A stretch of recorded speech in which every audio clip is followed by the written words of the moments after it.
বলে যে তোর এখন বয়স হয় না, এই কারণে ফাইসা যাবো গা, তোর একবেলা না খেয়ে থাকবো, কষ্টে থাকবো, তারপর আমি ওর কাছে থাকবো। আমি নামিস একটা লোক না, বাবা নাম আবু শহীদ লোমান, মার নাম পারবিন একটা লিজা।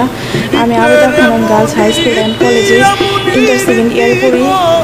আর ওইখান থেকে ওর সাথে আমার পরিচয় হয়, প্রেমের সম্পর্ক হয়, সোহাগের সাথে প্রেমের সম্পর্ক হয়।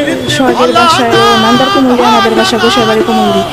ওইখান থেকে প্রেমের সম্পর্ক হয়। যখন বুঝি যে আমাদের এই বিয়েটা কখনো মেনে নিবে না, এর জন্য আমি আর সোহাগ কোর্টে যাই, কোর্ট ম্যারেজ করে বিয়ে করি। বিয়ে করার পরে আমি আরও পালিয়ে যাই। পালিয়ে যাওয়ার পরে একটা আমার বাবা থানায় অভিযোগ জানানোর কারণে পুলিশ যে আমাদের নিয়ে আসার পরে আমি আরও 3বার চলে আসার পরে থানায় থেকে পুলিশ যে আমার নিয়ে কোর্টে নিয়ে ইটি করে তারপরে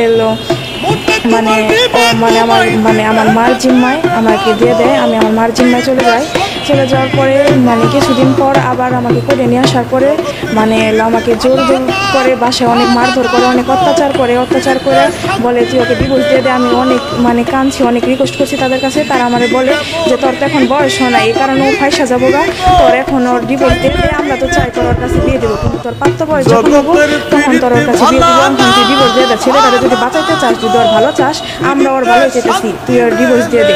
এভাবে আমাকে অনেক কিছু বলে আর অনেক জোর টোর করে আমার দেওয়ানোর পরে বলে যে মামলা উঠে দিছি, হ্যান তেন। আমি জানি যে মামলা উঠে দিছি, আমি তাদের কথা শুনছি, তাদের কথা শুনে তাদের কাছে চলে গেছি। বা আমাকে অনেক অত্যাচার করছে, বিয়ের জন্য অনেক জোর করছে।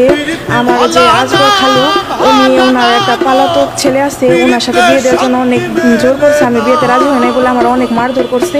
মারধর করার পরে আরও বিভিন্ন জায়গায় থেকে বিয়ের জন্য চাপ দেয়। আমি তার এইসব অত্যাচার সহ্য করে তাও আমি আশা করি না, আমি কোনো কিছু করি না। যখন সোহাগকে ধরে নেয় তার 25 দিন পর আমি ওদের বাসায় চলে আসি। এখানে সোহাগের কোনো হাত নাই, সোহাগের বাবা মা কিছু জানে না। আমার ফোন ওকে ধরা 3 দিন পরে আমার ফোন নিয়ে গেছিল। আমি কারোর সাথে যোগাযোগ করতে পারি না, আমার ঘরে একবারে বন্দি করে রাখছে একদম। আমার কোথাও বেড়াতে দেয় না, করতে দেয় না। আমার এক ইজ্জত আমি কয়জনকে দেখাবো? আমার ইজ্জত আমি একজনকে দেখাইছি, এটা কেমন বাবা মা?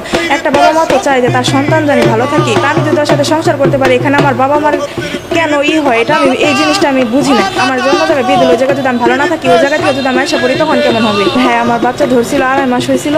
তারপর আমার ওষুধের মাধ্যমে এটা নষ্ট করে দিচ্ছে আমার বাবা মা। ভালো রাখতে পারবো না, না রাখবো, দরকার পড়লে আমি একবেলা না খেয়ে থাকবো, কষ্টে থাকবো, তারপর আমি ওর কাছে